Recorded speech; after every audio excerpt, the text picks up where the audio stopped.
સહજાનંદ સ્વામી મહારાજની જય, અક્ષર પુરુષોત્તમ મહારાજની જય, શાસ્ત્રીજી મહારાજની જય, યોગીજી મહારાજની જય, ગુરુ હરિ પરમ પૂજ્ય હરિપ્રસાદ સ્વામીજી મહારાજની જય જય જય, પ્રગટ ગુરુ હરિ પરમ પૂજ્ય પ્રબોધ સ્વામીજી મહારાજની જય જય જય, હરિ પ્રબોધમ પરિવારની જય જય જય, દાસના દાસ થવાની જય જય.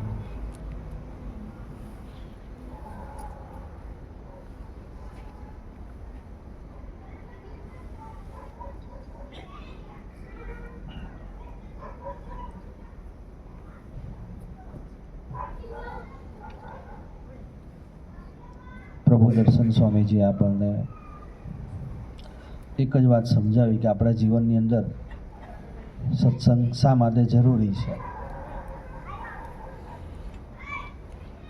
દરેક વ્યક્તિને સુખી થવું જ છે. આટલામાં બેઠા છે, કોઈને એવું ના હોય કે મારે દુઃખી થવું છે, અને દુનિયાની કોઈ પણ વ્યક્તિ એવું ના કહી શકે મારે દુઃખી થવું છે. પણ દરેક વ્યક્તિ પાસે સુખી થવાના રસ્તા નથી હોતા, સુખી થવાના એવા સાધનો નથી હોતા. પૈસો છે એ લૌકિક જગતમાં સુખનું કારણ લાગે, પણ એનાથી અંતરનું સુખ મળતું નથી. અને ઘણા એવા પૈસાવાળા જોયા, દેશ વિદેશમાં ફરીએ છીએ, કરોડો ડોલરના ઘરોમાં ગયા છીએ અને રહ્યા છીએ, પણ જ્યારે પૂછીએ આપણે એમને ત્યારે એવું કે સ્વામી બધું જ છે, હૈયું ખાલી છે.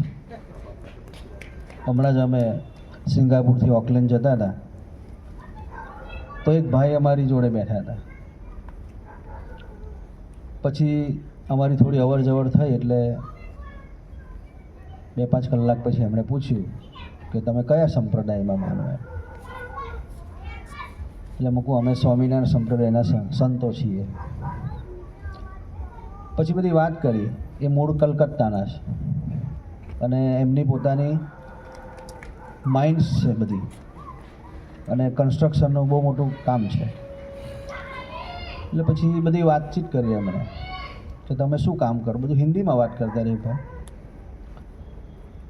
એટલે અમે થોડી વાત કરી કે અમે આવું સત્સંગનું કાર્ય કરીએ છીએ, બધી સામાજિક પ્રવૃત્તિઓ કરીએ છીએ, અને સાથે સાથે યુવકોના જીવનમાં પરિવર્તન આવે એના માટે પ્રયત્ન કરીએ છીએ.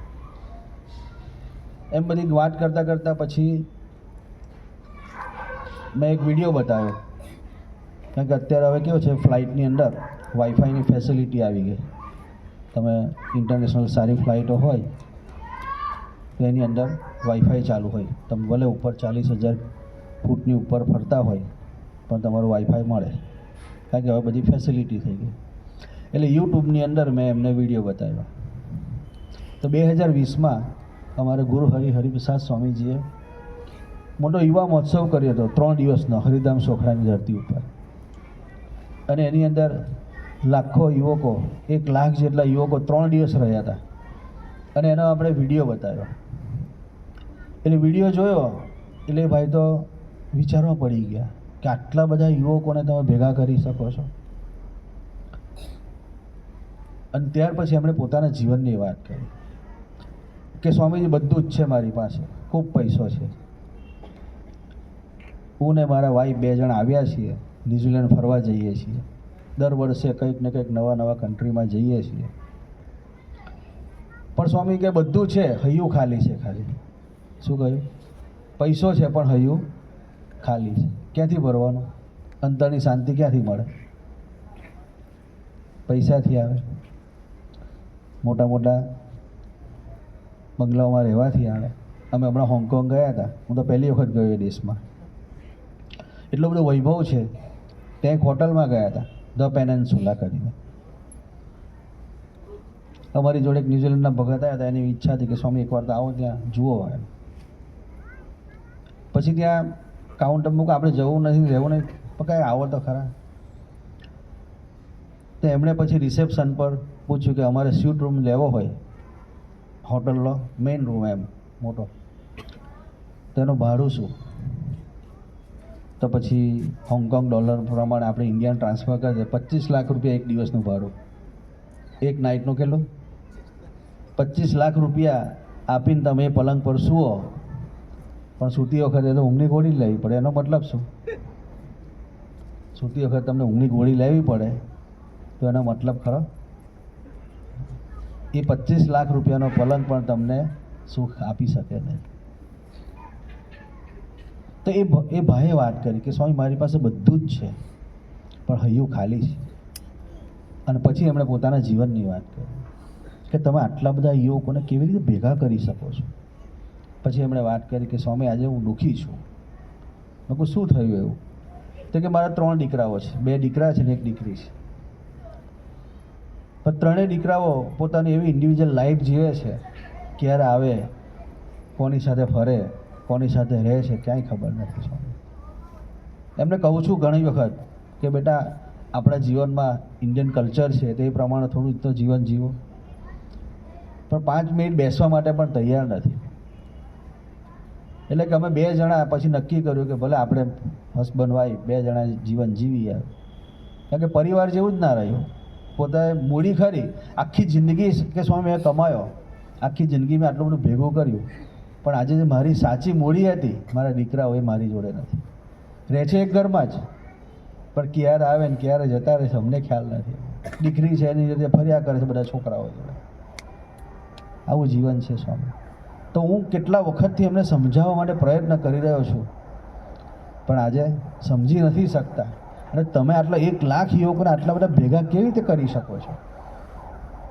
ત્યારે મેં વાત કરી કે અમારા ગુરુજી પાસે એક જ હથિયાર છે અને એનું એક જ સૂત્ર છે, લવ રૂલ્સ ધ વર્લ્ડ. કે પ્રેમ એવી વસ્તુ છે, એ પ્રેમ એટલે કેવો? નિસ્વાર્થ પ્રેમ. કે કોઈ પણ પ્રકારની સ્વાર્થ વિનાનો કરેલો પ્રેમ દરેક વ્યક્તિને પોતાના બનાવી શકે છે. અને અમારા ગુરુજી હરિપ્રસાદ સ્વામીજી, અમુક અમારા ગુરુ અત્યારે પ્રબોધ સ્વામીજી છે, આ એક જ કાર્ય કરી રહ્યા છે કે આવા યુવકોને કે જેનું જીવન જ ખરાબ છે. ન્યૂઝીલેન્ડ, ઓસ્ટ્રેલિયા બધે ફરીએ છીએ તો એ દેશમાં તો કેવું છે કે ફ્રાઈડે સેટરડે એટલે આમ ત્યાંના લોકો કેવું હોય, સોમથી શુક્રવાર કમાય અને ફ્રાઈડે આવે ને જેમ વ્યસની હોય ને, જેને સિગરેટનું વ્યસન હોય એને જોઈએ, જેમ ભલે સભામાં બેઠો હોય તો મોરારી બાપુ ઘણી વખત કે 5 ફૂટનો માણસ કે 6 ફૂટનો બાળ વ્યક્તિ હોય ને પણ નાની 2 ઇંચની બીડી એને ખેંચી લઈ જાય, એ ભલે મારી કઠામાં બેઠો હોય, કારણ કે એને જુએ જ એટલે શું કરે કે ચાલુ કઠાય તો પીવાય નહીં, એટલે એને ઊભો કરીને બહાર લઈ જાય. એમ એ લોકોને ફ્રાઈડે અને સેટરડે આવે ને એટલે આમ ફીટ આવે. ને ફીટ સારી કે ક્યારે છૂટીએ જોબ પરથી ક્યારે જઈએ બારમાં. એટલે આ જ જીવન છે એ લોકોનું, કે ખાવું પીવું અને ભોગવવું, અને એની અંદર આખી જિંદગી ખલાસ કરી નાખે. કારણ કે કોઈ સંસ્કાર નથી, કોઈ પારિવારિક ભાવના નથી, કોઈ એવું પોતાનું અંગત જીવન નથી, કોઈ આત્મીયતા, સુહૃદ ભાવ કે એવી કોઈ વાતો નથી. 5 જણા ભેગા મળીને જીવન જીવવું જોઈએ એવી કોઈ વાતો જ નથી. તો એવા દેશોમાં જઈએ છીએ, પણ એવા દેશોમાં જઈને પણ ત્યાં ઘણા બધા એવા યુવકો છે કે જેના જીવનમાં સત્સંગ મળ્યો છે ને એનું જીવન આજે બચી ગયું છે. ન્યૂઝીલેન્ડની અંદર જઈએ ઘણા બધા યુવકો પહેલાં શરૂઆતમાં ગયા હતા, સત્સંગ નહોતો તો ફ્રાઈડે સેટરડે બારમાં જ ફરતા હતા. અમારી જોડે પેલા DVS ભાઈ છે, અહીંયા ગણદેવીના જ છે, એમની જોડે રહીએ, અમારી જોડે રહે, હું જાઉં એટલે સેવામાં હોય મારી સાથે, ગાડી ચલાવે, સાથે આવે, એટલે પોતાના જીવનની વાત કરે કે સ્વામી અમારું જીવન પહેલાં કેવું હતું. ગણદેવી ત્યાં ત્યારથી જ ખાવા પીવાનું, સિગરેટ ને બધું ટેવ પડેલી.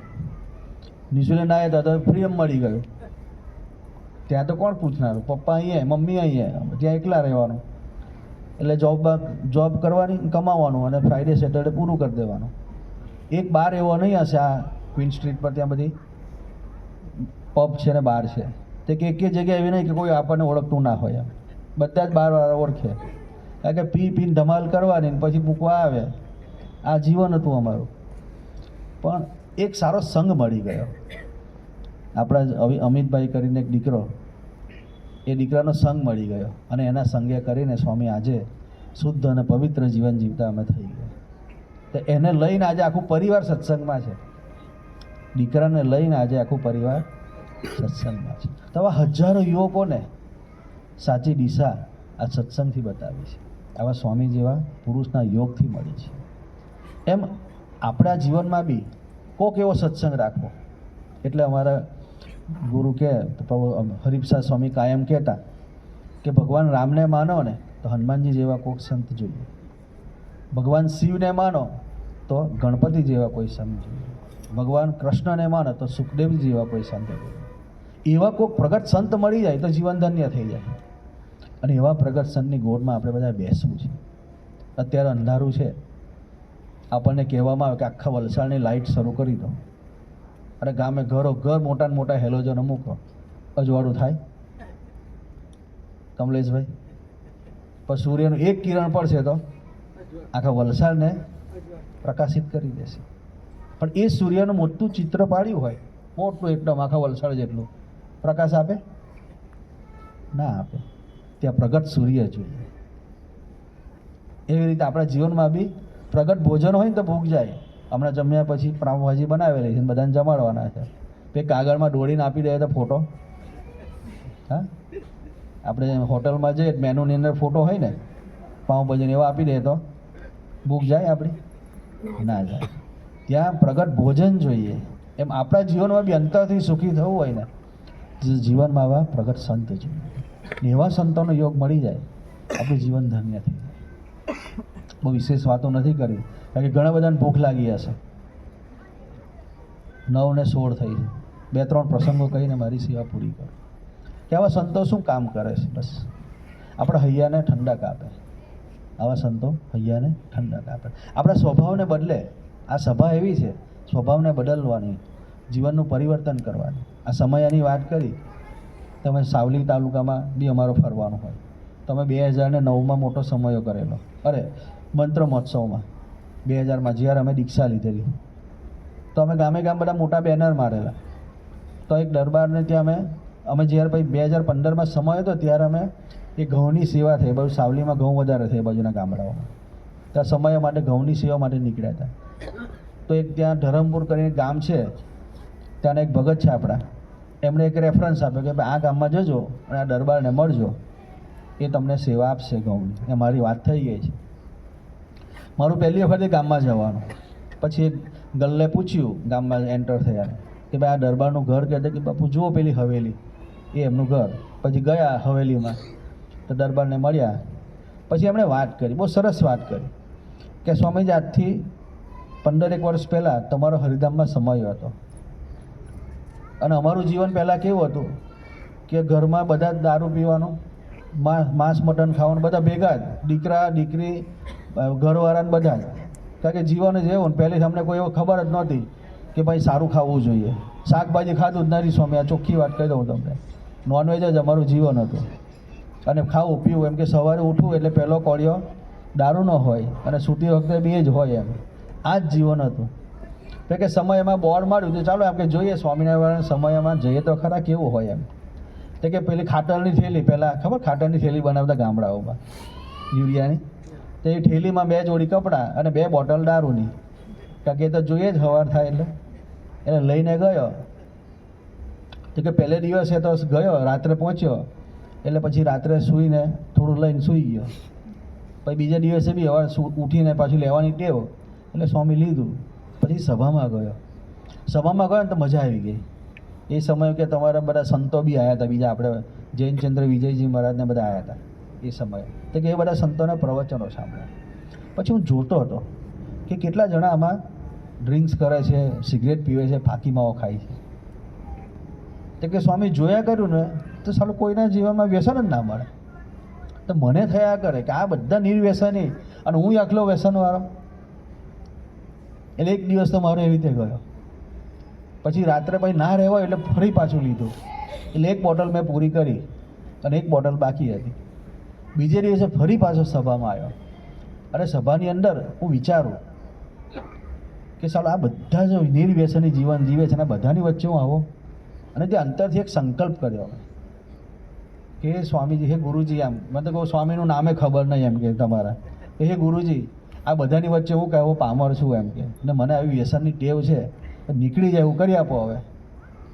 તે કે સ્વામી ગયો ને પછી પેલું નાખ્યું મેં, એ કોટરું રહ્યું હતું ને તે કે નાખી દીધું ત્યાં વાળમાં, અને એ ગયું તે દિવસથી મારા ઘરમાં દારૂએ જતો રહ્યો, મટને જતો રહ્યો, અને અત્યારે ખાલી લસણ કાંડો ખાઈએ છીએ અમે, સ્વામિનારાયણ નથી, હું લસણ કાંડો ખાઉં છું.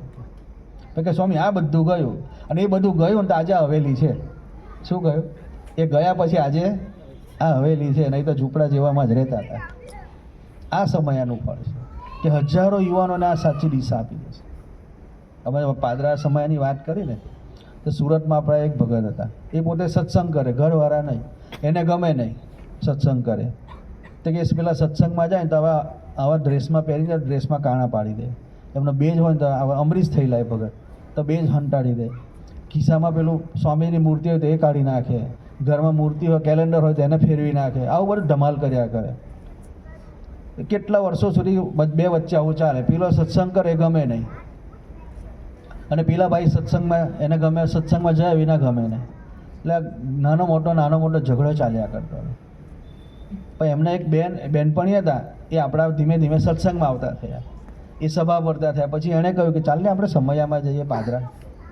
તો કે ભાઈ જો મન ના ફાવે આ બધું, મને કે આવતો ખરી મારી જોડે એમ એકવાર. તો કે સારું. હવે પાદરા સમયમાં આવી ને તો એ સમયે વરસાદ પડ્યો હતો, ઉનાળાનો સમય, કે ઉનાળામાં કોઈ દિવસ વરસાદ ના પડે. આપણે મેમાં વરસાદ ના પડે ને ફૂલ તાપ હતો એકદમ, અને ચાલુ સભાએ વરસાદ પડ્યો, અને ચાલુ સભાએ વરસાદ એટલે કમલેશભાઈ એક વ્યક્તિ ઊભી નહીં થઈ. બાકી સભા વરસાદ પડે શું થાય, હવે અહીંયા વરસાદ શરૂ થાય તો બધા જ ભાગી જાય. પણ સ્વામીજીનું ઐશ્વર્ય કેવું, એક વ્યક્તિ નોટ એ સિંગલ ઊભી નહીં થઈ, અને ચાલુ વરસાદે બધા બેઠા અને સ્વામીજીનું પ્રવચન સાંભળ્યું. ત્યાર પછી પેલા બેન તો જતા રહ્યા. આવા પુરુષોના આશીર્વાદ શું કામ લાગે? પછી ધીમે ધીમે ઝઘડો વધતો ગયો. એટલે અમારા સર્વમંગલ સ્વામીજીને વાત કરી કે સ્વામી આ ભગત છે, એ સત્સંગ કરે છે, પણ ઘરવાળીને સત્સંગ કરે ગમતું નથી, અને બધું બહુ ધમાલ કરે છે, કંઈ આશીર્વાદ આપો. તો સ્વામીજી એવું કહ્યું કે પાદરા હમણાં સમય ગયો એમાં આવ્યા હતા? તો કે હા સ્વામી એમાં આવ્યા હતા એના બેનપણીની સાથે. તો કે વરસાદમાં પલળી રહ્યા હતા? તો કે હા સ્વામી. તો કે વરસાદ પડે એવું થોડું કે મારા પર ના પડે, બધા પર જ પડે, એ તો બધા પર પડે વરસાદ તો. અને એ સમયે કોઈ એવું સંકેતો નહોતું કે ભાઈ છત્રી લઈને જઈએ, કારણ કે છત્રી નહીં કોઈ પાસે, બધાએ ફરજિયાત પલળવું જ પડે, કારણ કે ચાલુ જમવાનું ચાલુ વરસાદ થયો. ત્યાર પછી બધા બેઠા. તો કે હા સ્વામી, તો પલળ્યા હતા. ત્યારે સ્વામી એક આશીર્વાદ આપે, જા હવે વરસાદમાં પલળીને હવે સત્સંગમાં પલળી જશે.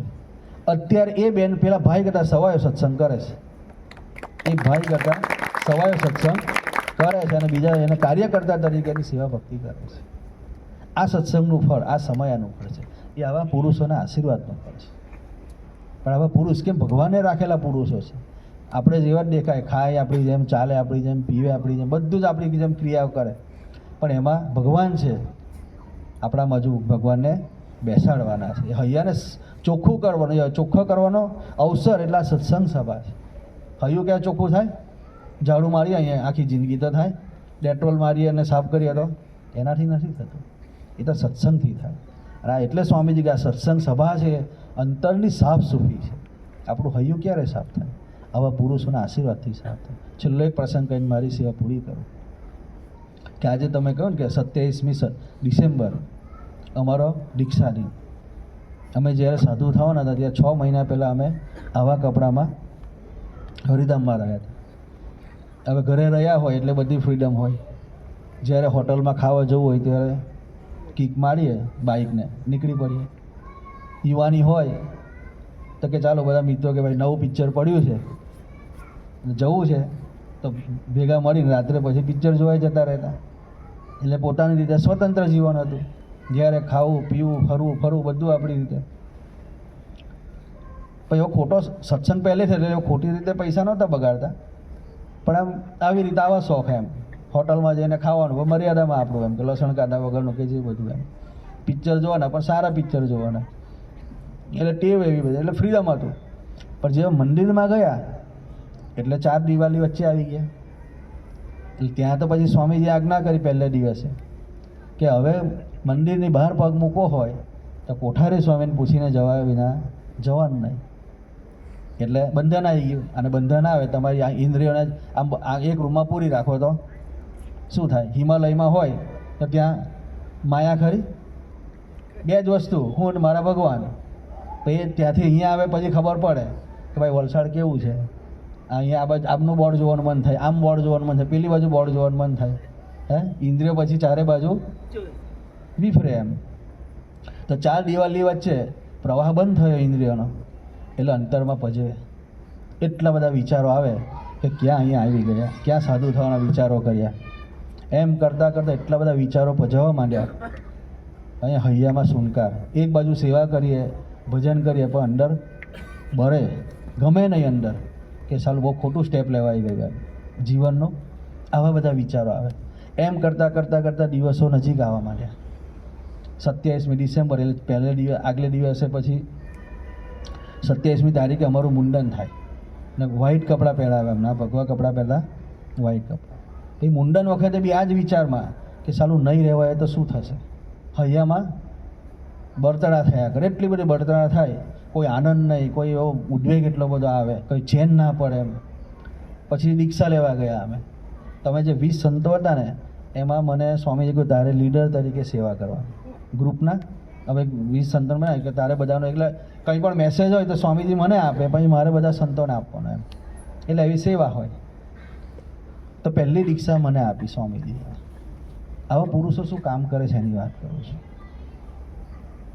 એટલે દીક્ષા લેતી વખતે પછી એક સંત છે ને અમને પાઘ પહેરાવે, એક સંત કંઠી પહેરાવે, એક સંત જનોઈ પહેરાવે, અને જે ગુરુજી હોય ને એ ધોતિયું પહેરાવે, અને પછી મંત્ર આપે કાનમાં. એટલે સ્વામીજી પાસે આવ્યો એટલે સ્વામીજીએ મને ગપડું ઓઢાડ્યું, પછી મંત્ર આપ્યો કાનમાં કે અહમ બ્રહ્માસ્મિ કૃષ્ણસ્ય દાસો અહમ. આ અમારો મંત્ર છે. મંત્ર આપીને ભાઈ સ્વામીજીએ ચાંદલો કર્યો, અને ચાંદલો કરીને જે અંતરની બળતરા હતી ને એ તો મારી 6 મહિનાથી મને ખબર હતી કે હું કેવી રીતે બેર કરી રહ્યો છું. અહીંયા હયું એકદમ અશાંત, કોઈ જાતનું ગમે નહીં, કોઈ જાતનો આનંદ નહીં. અને અંતર્યામીને સર્વજ્ઞ પુરુષ એવા હરિપ્રસાદ સ્વામીજી દીક્ષાનો ચાંદલો કર્યો મને, અને હૈયામાં છાતી પર આમ હાથ મૂક્યો. અને જે સેકન્ડે હાથ મૂક્યો ને એ સેકન્ડથી આજનો દિવસ એક દિવસે વિચાર નથી આવ્યો. હૈયામાંથી એક દિવસ આનંદ ઓછો નથી થવા દીધો. હૈયામાંથી એક દિવસ આનંદ ઓછો નથી થયો. ગમે એવા પ્રસંગો બન્યા હશે, હૈયાનો આનંદ ગયો નથી. બાકી અત્યારે આ સ્વામીએ વાત કરી કે નાનું કંઈક બને એટલે સીધો શું આપણે સુસાઈડ, નાનું કંઈક બને એટલે મારામારી, નાનું કંઈક બને એટલે પછી આપણે ઘરમાં ગુસ્સો કાઢી નાખીએ. પણ એ હૈયાને શાંત કરી દીધું. એ હૈયું શાંત, એ હૈયાને અંતરમાં નિશ્ચિંતાથી, નિર્ભયતાથી ભરી દીધું. એનું કામ કોણ કરે? આવા પ્રગટ સંત કરે. એવા સંતોનો યોગ થઈ જાય તો જીવન ધન્ય બની જાય. આપણે બધાએ પોતાના આપણા જીવનને ધન્ય બનાવવું છે. એવું નથી કે સ્વામિનારાયણ આ બેઠા એટલે તમે એની જ કંઠી પહેરો. હવે એટલા માટે વાત નથી કરતો, પણ આવા કોક સંતો જોઈએ જ આપણા જીવનમાં જે અંતરને શુદ્ધ કરી શકે, અંતરમાં હૈયાને વિશે શાંતિ પ્રગટાવી શકે. આજે જોઈએ ઘરે ગામે ગામને દેશમાં ફરીએ છીએ, બધે અશાંતિ છે. જ્યાં સત્સંગ નથી ને ત્યાં અશાંતિ છે. એટલા બધા પ્રોબ્લેમ હોય છે, એટલા બધા પ્રોબ્લેમ હોય છે કે જેની કોઈ કલ્પના નહીં. અત્યારે ટાઈમ ઓછો છે એટલે બધી વાતો કરાય નહીં. મોટા મોટા માણસો પંજાબમાં ગયા હતા, એટલો મોટો માણસ, 5000 માણસો કામ કરે છે. સંચા જે આવે ને આપણા ઉષા ને બધા કપડાં સીવાના, એનો એક જ પાર્ટ્સ બનાવે છે. બહુ મોટો માણસ, આનો મોટો પેલેસ જેવું મકાન એ પંજાબી ત્યાં.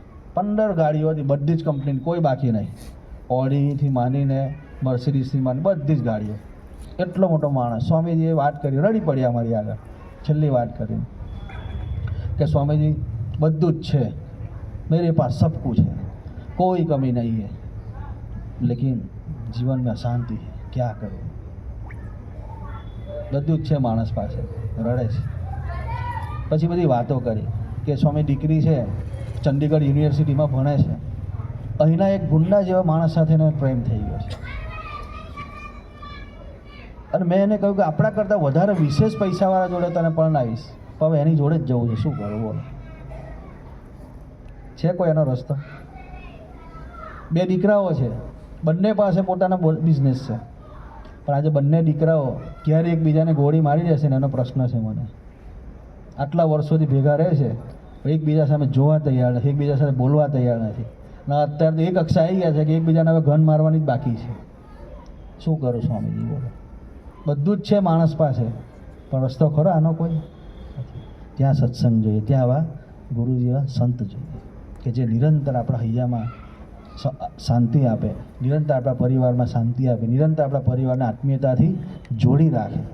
એવા પુરુષોનો યોગ મળી જાય, જીવન ધન્ય બની જાય. તો વિશેષ વાતો નથી કરવી. 5મી જાન્યુઆરીએ આટલો મોટો સમયો કરવા પાછળની ભાવના એક જ છે કે કંઈક સારી દિશા મળી જાય આપણા જીવનને, તો આપણું જીવન ધન્ય બની જાય. એ અનુક્રમે આપણે 29મી અહીંયા બ્લડ ડોનેશન કેમ્પ કરવાના છે. તો બ્લડ ડોનેશનમાં બી આપણે બધાને કરજો, કારણ કે બ્લડ એક આપીએ, એક ટીપું બ્લડ ઘણા બધાના જીવનને, ઘણા વ્યક્તિઓને જીવનદાન આપી દીધો હોય છે. આજે એટલી બધી શોર્ટેજ હોય છે ઘણી ટાઈમ, તો જોવા જઈએ ત્યારે મળતું નથી. તો આપણા જ પરિવારને જ્યારે જરૂર પડશે ત્યારે આ જ વસ્તુ આપણને કામ લાગશે. તો એમાં પણ બધા સહભાગી થજો. અને સાથે સાથે ગુરુ હરિપ્રસાદ સ્વામી, ગુરુ હરિપ્રબોધ સ્વામીજીના ચરણે પ્રાર્થના કરીએ કે હે પ્રબોધ સ્વામીજી, અમારા બધા પર એવી કૃપા વરસાવજો કે સમયમાં આવવા માટે કોઈ પણ પ્રકારનું વિઘ્ન ના નડે, અને સાથે સાથે અમારા જીવનમાં કોઈક એવા પ્રગટશનનો યોગ કરી આપજો, જેથી કરીને અમારી યાત્રા પણ નિરંતર ભગવાન તરફ ચાલતી રહે. એવા બળ, બુદ્ધિ અને શક્તિ અમને આપો. એ જ આપના ચરણે પ્રાર્થના. સહજાનંદ સ્વામી મહારાજની જય.